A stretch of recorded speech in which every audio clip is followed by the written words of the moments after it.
বছরের শেষ দিনের প্রত্যেক ফুলই বিজু ফুল, আর এই ফুলকে পানিতে ভাসিয়ে পুরনো দিনের যাবতীয় সব অপ্রাপ্তিকেই ভুলতে চায় চাকমারা।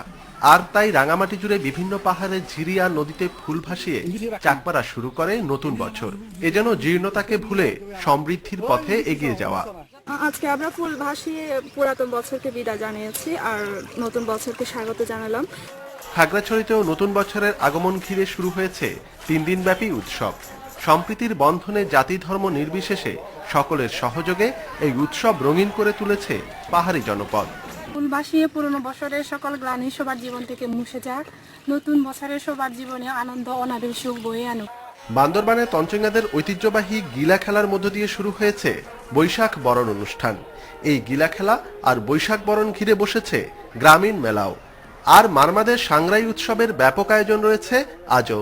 16 তারিখ আছে বুদ্ধমূর্তি স্নান, 15 তারিখ আছে সাংরাই সাংস্কৃতিক অনুষ্ঠান এবং মৈত্রী পানি বর্ষণ, এবং 16 তারিখে আছে সাংস্কৃতিক অনুষ্ঠান মৈত্রী পানি বর্ষণ, এবং এর মাধ্যমে আমাদের 2015 সাংরাই আয়োজন শেষ হয়ে যাচ্ছে।